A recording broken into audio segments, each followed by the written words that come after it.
Good morning, everybody. We are back live here at the birdhouse, and today we're talking about how to best care for birds in the winter. If depending where you are in the country, it could be several different places. You might be experiencing some very cold and snowy winter weather. I know here in Rochester, it was 5 degrees this morning when I got up to head out for the day. So it is cold, and we got about a foot of snow yesterday too. So what great time to talk about winter bird feeding and care. So today we'll talk about that.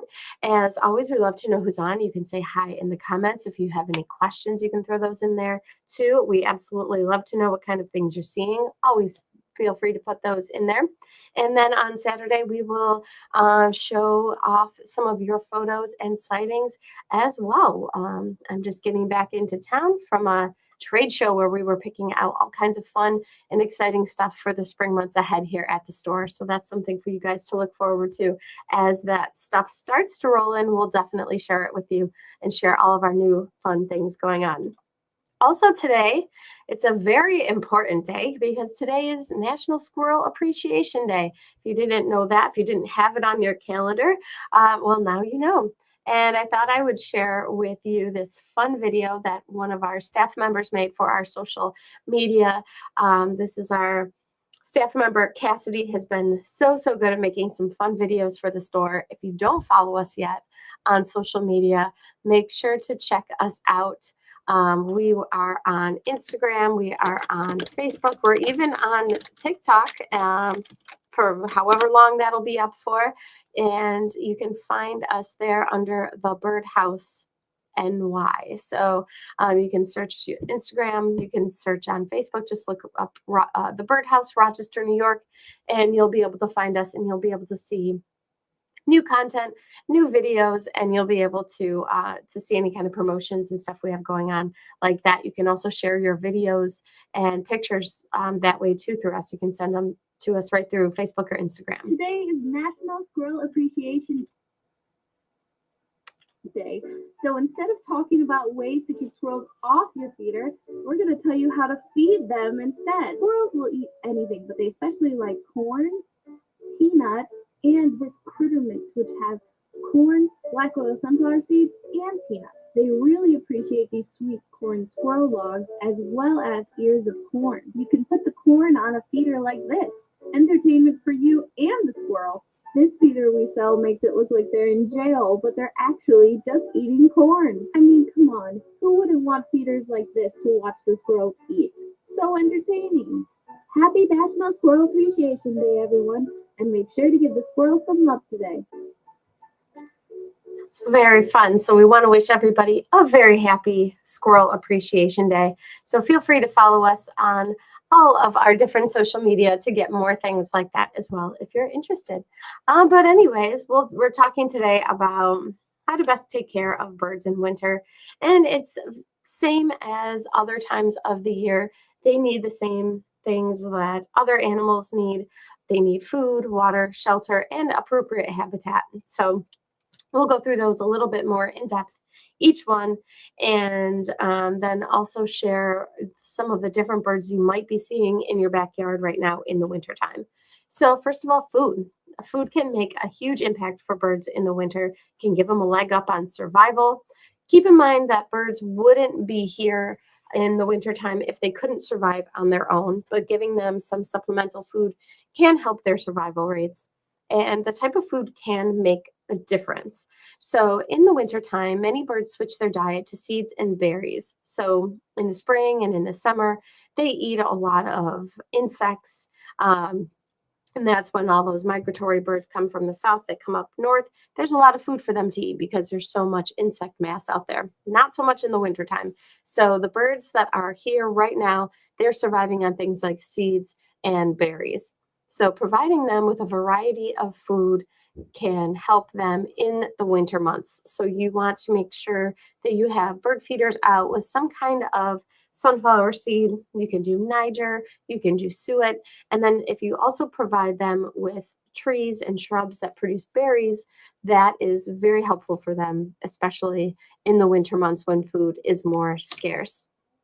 So things like cedar waxwings, the picture on the left right there, they absolutely love berries in the winter months. If you have any kind of trees or shrubs that produce berries, you might see all of a sudden a big flock of the cedar waxwings there going to town and just devouring the berries. Same with birds like mockingbird that overwinter.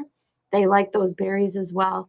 And then putting out a bird feeder that you keep stocked full of seeds will be great for a massive diversity of different birds. So that's really going to be the best way to get the most diversity is by providing the birds with food.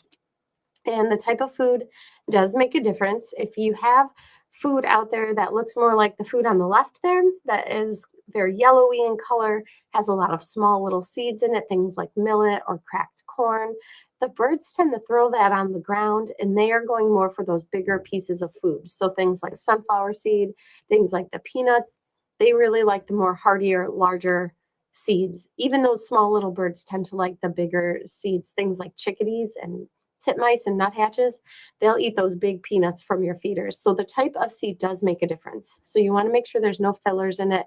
You really want to make sure you get something that doesn't have a lot of millet or a lot of cracked corn. While the birds will eat it, they usually save that for last. And that's what you'll usually find all over the ground underneath your bird feeders. So always keep that in mind. You can't go wrong with just plain black oil sunflower seed. Out of all of the different types of bird food, that is the thing that birds will eat the most if you're just choosing one type of bird seed. But having a blend is always great. On the right-hand side, the picture that has all the sunflower seeds in it and peanuts, that's our chickadee blend. And that's our best-selling blend because there's really something in it for any kind of bird that's going to come to a backyard birdseed feeder. Also super popular in the winter months are these seed logs. If you've never tried them before, I would highly, highly suggest them. They are a cylinder of a whole bunch of seeds all packed in together, all stuck together. And what's great about this is that it takes the birds longer for them to eat. So they kind of have to peck away at the log in order to get the food. So these you might only have to refill every week or so in your backyard. Whereas your bird feeders that have the loose seed that you just pour into the feeders, you might find you have to change those about every day. So the seed logs will last a nice long time. You don't have to trudge through the snow super often to fill them every day. So if you haven't tried the seed log feeders, I definitely would.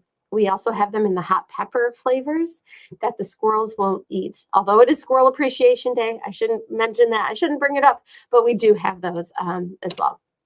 And then suet is fabulous in the winter months because the birds do need that fat to survive. So suet are those blocks of fat that you can put into one of these little cage feeders. It doesn't need to be anything too elaborate.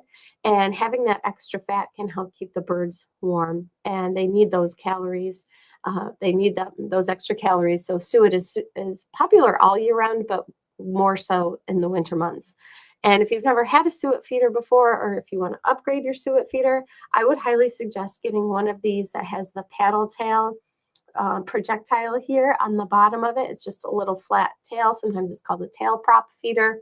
They have multiple different names, but the idea with that is that the bird, especially the larger woodpeckers like this northern flicker on the left or the pileated woodpecker on the right, they'll cling onto the cage part, the mesh of the suet feeder, and then they use that tail prop to support themselves and have them facing upright when they feed, and it just makes them be able to eat from it easier. So if you have a suet feeder that's just a little cage, that's good for the small woodpeckers, but it can be harder for the larger woodpeckers to feed from it. You might find they flop around on it and they're kind of awkward. So definitely provide them with a mixture of food. The more variety you have out there, the better. And then there's also water. So birds do need water even in the winter months, and you can provide water with a heated bird bath or with just a bird bath heater that you put inside of an existing bird bath. They operate on a thermostat, so they don't run continuously and they don't make the water hot. They just make it warm enough so it doesn't freeze over. And people ask all the time about, well, aren't birds going to freeze in that bird bath? Or even the same with bird feeders. A lot of bird feeders have metal perches. People go, well, aren't the birds going to have super cold feet? Birds have a very, very, very good current exchange system is what it's called in their feet, where basically their feet are always cold, but their bodies stay warm. So the warm blood that is pumping from their body to their feet gets cooled on the way down. So it stays pretty cool in their feet. And on the way back up to their body, it warms up from the blood that's next to it, keeping that warm blood pumping back into their body. So they have a really great way of keeping their bodies warm, even though their feet are quite cold. So their feet are cold, but it doesn't bother them. Their body is still nice and toasty. So you don't have to worry about that. If you have metal perches on your bird feeders, that's not going to bother the birds at all. They are just fine. Here's a couple of examples of what a heated bird bath looks like. The one on the left has all the heating elements enclosed in it. You just plug it in. You usually have to use some kind of an extension cord. Some of them will have long cords, but most of them don't. And then on the right this is a bird bath heater. So this is an example of what one of those looks like. If you have a bird bath that's metal or that is plastic that you can leave out in the winter that won't crack from the freezing and thawing of the water, you can put a bird bath heater inside that to keep the water unfrozen. So birds will drink that water in the winter. They'll keep their feathers clean with it. So you might find putting out a heated bird bath will give you a different variety of birds than you normally have. And one bird that we hear about most often that comes to heated bird baths that might not come to people's yards other times of the year are going to be eastern bluebirds. So you never know what you might find if you put out a heated bird bath. And then, of course, there is shelter, a way to stay out of the elements, stay out of the cold and the snow and the wind. These roosting pockets are super popular. We talk about them all the time. They're little woven pockets of sometimes grasses or other plant material, other plant fibers. They're nothing too fancy. You just hang them in trees or hang them in shrubs, and the birds will go in and out of them to stay out of the elements and to make themselves warm. There's also things called roosting houses. So birds will sometimes use the houses that you might have. If you keep them up in the winter, you might find that things are using the houses that they're going in and out. They're not using them to nest in any way, but they're using them just like the roosting pockets. They're using them as a shelter to stay out of the conditions. Inside these roosting houses, and what makes them different from bird houses, are that they have perches inside. So this is one of them open, and you can see there's different perches inside. The birds will fly in, they'll sit on the perches, and you can get multiple birds using these at once, multiple species, sometimes using them at once, all snuggled in there together. So we have the woven roosting pockets, which are really inexpensive. It's a good way if you want to provide them with a little bit of shelter. You can put those out. Or if you're looking for something a little bit more elaborate, the roosting houses are fantastic. And some of these roosting houses you can convert into bird houses for the spring. So it's kind of like a dual use type of thing. And then habitat. The habitat can make a difference. If you are able to have lots of trees around, that's fantastic. That gives the birds some shelter from the elements. If you can put out a brush pile, that's great too. They like to hide in there and again, stay out of the cold, have protection from predators. So when you're putting up your bird feeders, if you can keep them close enough to a tree where the birds can hang out in the tree and then not fly a huge distance to get to the feeder, maybe within like 12, 15 feet or so, that's always ideal because they do like to have some kind of protection around them. The tricky thing is if you're trying to squirrel proof the feeders, if it's too close to a tree, the squirrel can usually launch themselves from the tree onto the bird feeder. So that can be tricky. But having trees, shrubs, any kind of protection like that, natural protection, is always important, especially if they're the berry producing trees for things like those cedar waxwings in the wintertime. Some birds you might find in the winter coming to your backyard, especially if you have a Niger feeder up. And on the left, we have a picture of a Niger feeder with our finch favorite blend, which is an absolute favorite of finches. It's a mix of Niger and ground up sunflower seed. They absolutely love that. I can't recommend that highly enough. You might get lots of goldfinches coming, so Goldfinches we have here all winter long. They're not bright, bright gold this time of the year, but they're this color right here, this more drab kind of olive color. And then you might also get pine siskins. They look like goldfinches, kind of. They're about the same size. They do have a pointier bill. They have more stripes on them, but they tend to be more common at bird feeders in the wintertime. So keep an eye out for pine siskins if you see something that looks a little bit different than your goldfinch.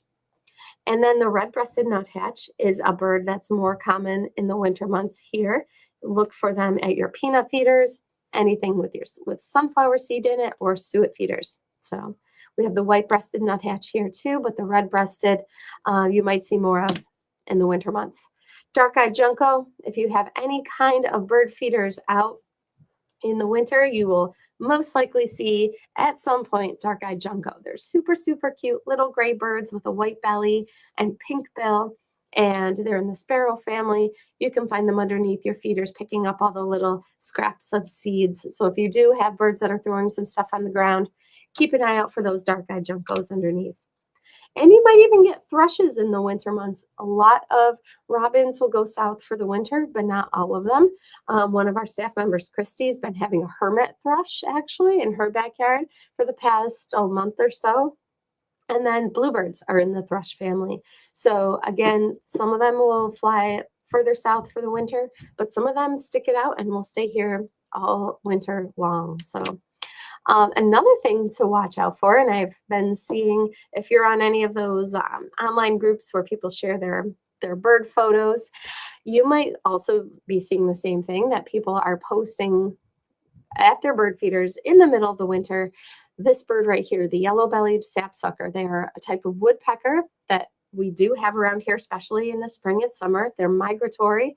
But that being said, sometimes they are seen in the winter time months. So if you see a different type of woodpecker at your suet feeder or at your mixed seed feeder that are desperate for a treat, it could very well be a yellow-bellied sapsucker. So size-wise, they're about in between a downy woodpecker and hairy woodpecker. So they're kind of in between size, and they do look quite a bit different. They have different patterning on them than your typical backyard woodpeckers, but you just might happen upon one of them. And if your yard is anything like mine, you might have a lot of sparrows, house sparrows. I have a ton of starlings. There are some things you can do to help keep the starlings at bay. This is their winter plumage right now, so they are dark with a whole bunch of speckles on them. They can have some iridescent coloring on them as well.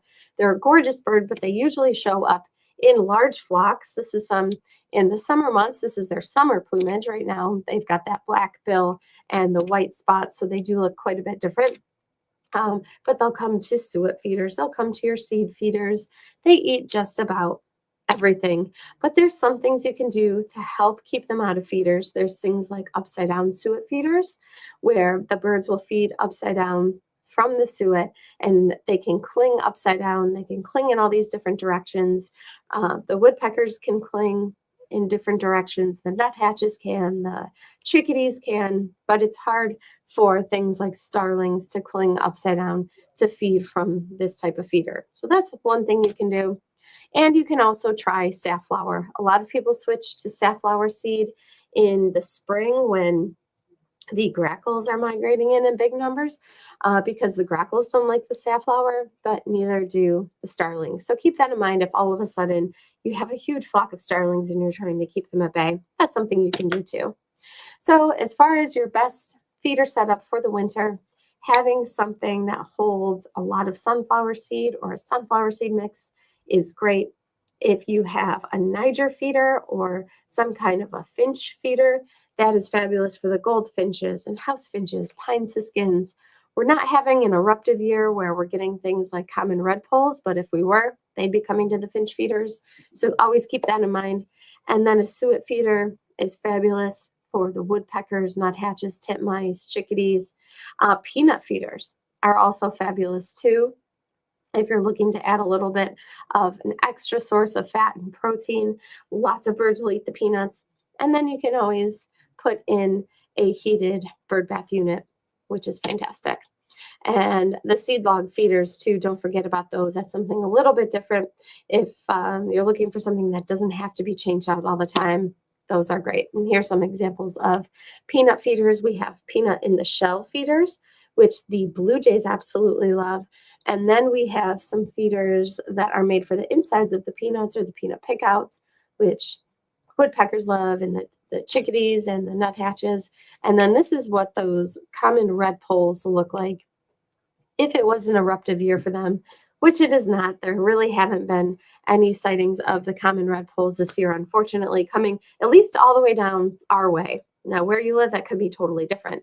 But the red poles do come to Niger feeders. And you'll get the most diversity out of any type of bird feeder with a black oil sunflower seed feeder that has some kind of large perching room for things like these larger birds, cardinals, blue jays. So having a sunflower seed mix is fabulous. And then also keep in mind that we do have window feeders too. If you don't want to trudge all the way out in the snow to get your bird watching experience, window feeders are great. And not only for you, but if you have pets in the house, like this picture shows here. And I should mention too, because we do get a lot of calls and questions about birds of prey.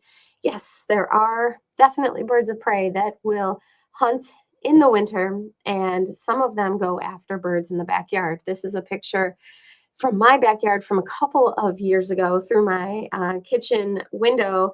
I was just looking out there one day, and sure enough, a Cooper's hawk flew in, and in its talons right there is a starling. So it grabbed a starling quite easily, and when it left, it's kind of hard to tell in the picture, but there are feather imprints from where it swooped in and landed and grabbed that bird. So birds of prey are part of the deal usually in the winter months with feeding the birds. If you don't want them around, there's really not all too much you can do, just like how if you're looking to attract birds with a bird feeder, they'll come, but then also so will the predators of the birds. The best thing you can do if you're trying to keep the birds of prey numbers at bay and keep them out of your yard is to just take your feeders down for a few days. The bird of prey will tend to fly off elsewhere, and then you can go about your feeding. So thank you guys for watching. It looks like some of you guys have some comments. Got some squirrely comments here. Oh, Bella says, feed the birds, your friend the squirrel. So yes, the squirrels are always asking you to please feed the birds, and they'll pick up the scraps. Cold Spring is on saying hello and says providing habitat is an enjoyable part of providing for the birds. I agree. If you're looking to up your backyard bird game, the Audubon website is a fantastic resource for telling you what kind of plants are great for birds. They have a whole native plant guide. You can put in your zip code and your area, and it'll tell you exactly what plants are native to your area and what birds they attract. It's a really, really, really great resource. So that is always something to check out if you're thinking ahead for the spring and what's a plant in your garden and what to look for at the different garden centers. That's a fabulous resource. Stephanie says the winter bird watching has been great. The goldfinches are back in large numbers. Lots of juncos, nuthatches, woodpeckers, flickers, chickadees, cardinals, jays, and of course, starlings and sparrows. They all really appreciate the heated bird bath. So it sounds like a big crew is coming to Stephanie's heated bird bath. And she says, oh yes, and I have a Cooper's hawk that comes by often. So it looks like that's everybody's comments and questions for the day. Thank you guys for tuning in. We will be back on Saturday with another broadcast. And until then, feel free to check us out on all of our social media accounts. Again, the Birdhouse NY. And you can always visit us online also at thebirdhouseny.com, where we are open 24/7. 24 hours, 7 days a week. You can always do shopping on there and check out some of the stuff that we have. And we are always adding more things online to that site. So thank you guys for tuning in today, and we'll be back soon. Bye-bye.